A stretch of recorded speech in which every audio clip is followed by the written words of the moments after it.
Pubs and restaurants in central Scotland will be shut down from tomorrow evening until the 25th of October. It's the latest tactic from the Scottish Government as it tries to contain a surge in coronavirus cases. Now northern cities are worried that they would face similar lockdown measures as Boris Johnson comes under pressure to control the virus in the rest of the UK. Well, joining us to discuss this are Professor Christina Pargle, who is from the advisory independent SAGE group.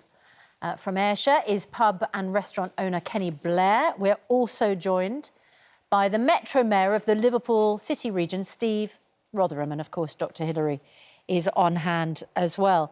Professor Pargle, what is the evidence that shutting down pubs has an impact on the virus? It's not so much that there's direct evidence that shutting them has an impact. It's more that there's evidence that that is where people are getting it as well as their homes, that it's through socialising that it's spreading. It's the kind of situation where you're relaxed, you're talking, laughing, potentially in noisy environments for a long period of time, especially once people start drinking alcohol, their social distancing gets a bit worse. And over that kind of long period of time is how it spreads. OK, so obviously in masks and at home, people aren't wearing masks. Yeah, I mean, so in pubs and at home. The question I put to John Swinney, Deputy First Minister of Scotland, was, so if it works, why wouldn't you just continue it? Because there are ways out of it. I mean, that's the thing. I think we are in a situation now where we just have to try and bring infections down. The rate of increase has slowed, but it's still going up. And we're at a situation where we're getting quite close to where we were in March, and that's bad. But we can do things. So, for instance, Germany started a new programme to support businesses and homes in improving their ventilation. We know that as winter comes in and we shut windows and doors, then that becomes much more likely to spread because the air hasn't got anywhere to go. So we could have a big programme of can we improve ventilation in these public spaces or indoor spaces at home, especially in people who are living in, say, poor housing. We could do things like massively improve our contact tracing, which just still isn't up to scratch, you know, like not losing thousands of records. So these are things we could do. So what you're suggesting is if you have this 2-week period, you could introduce other measures in the meantime, and it's given you a little bit of breathing space, and then when you come out of that particular lockdown measure, you've got other things set up. But is that what the government's doing? I hope it's what it's doing. I mean, certainly they are planning on massively improving testing and contact tracing. I think they definitely should look at ventilation. And interestingly, SAGE, you know, the government SAGE committee released a document last week all about supporting people living in homes and improving ventilation, improving support for isolation, providing people accommodation. What you need to do is stop infected people from mixing with non-infected.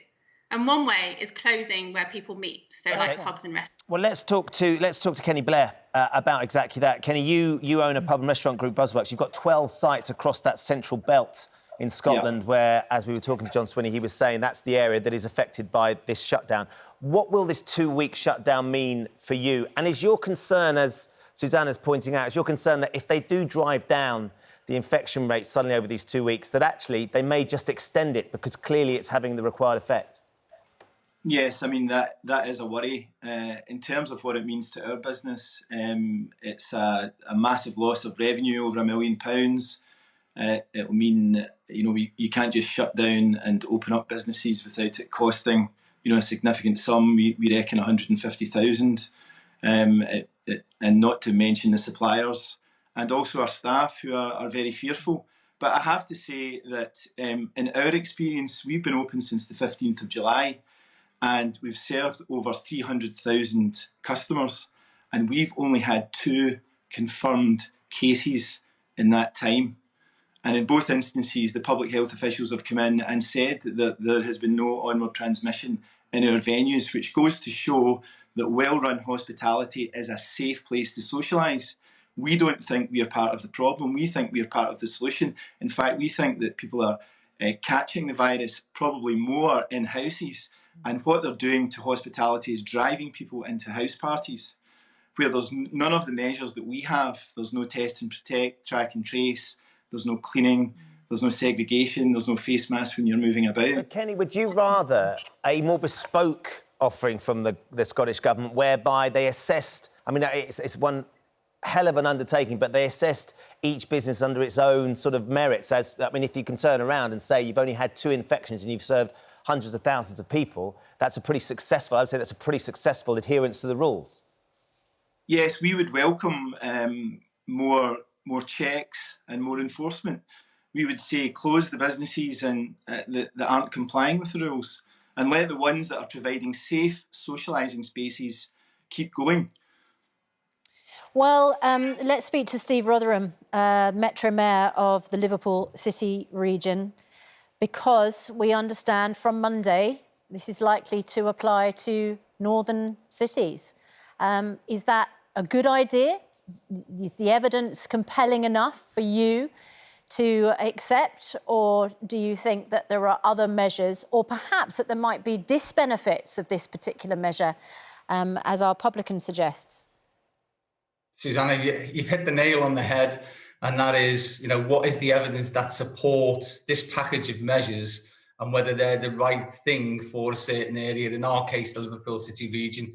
And what you've seen is this ever-widening north-south divide in the measures that are being taken. And quite simply, the north's not going to be a petri dish for experimentation by central government. We need to ensure that the measures are scientifically evidenced and underpinned by some reality that the measures will have the desired effect in our areas. Otherwise, people won't buy into them. And of course, then if you get non-compliance, then they're not going to work.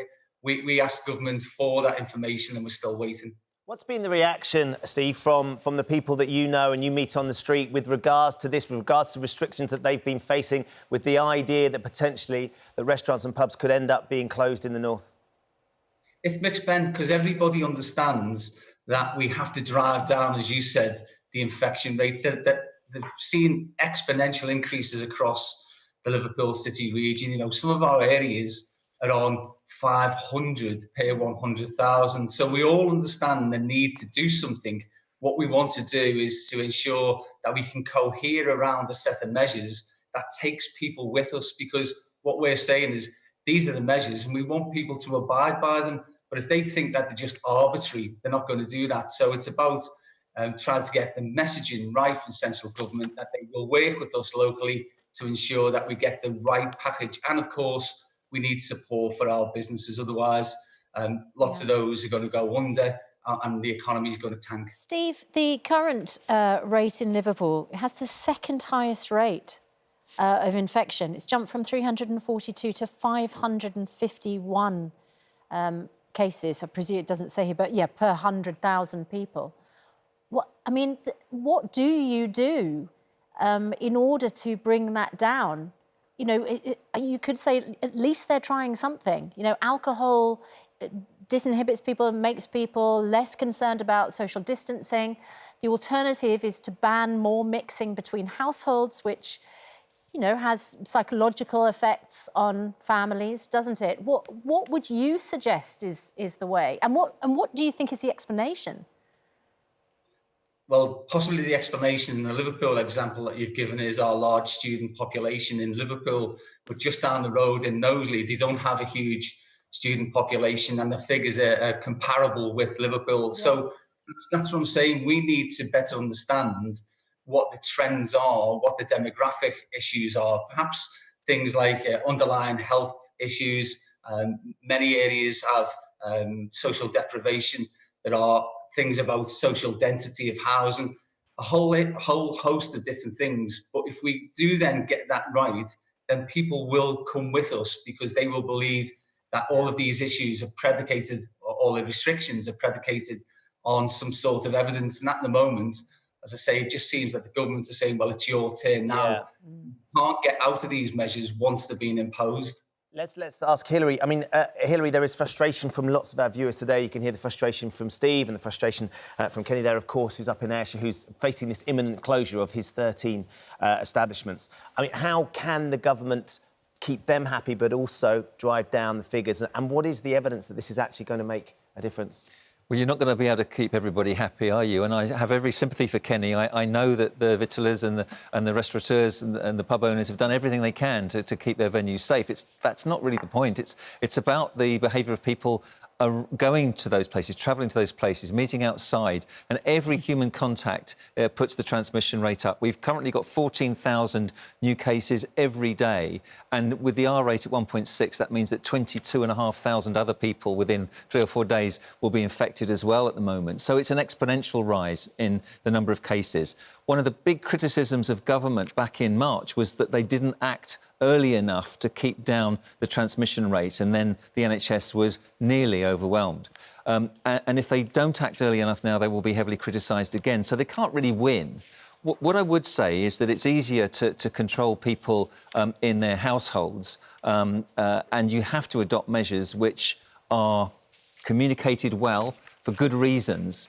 And in countries where they have imposed early restrictions, such as South Korea, Thailand, New Zealand, they've got out of it much quicker, and the economy has recovered more quickly as well. Yeah. So I think we have to take examples in parts of the world where they've done really well, and we have to explain to the population why we have to make sacrifices right now. Yeah, communication, leadership and a decent testing system would help as well. Thanks to all of our guests, and Steve Rotherham, we'll find out soon what the measures are from Monday, and Kenny up in Ayrshire. I mean, just good luck to you and all your staff. You know, we appreciate it's a really, really tough time.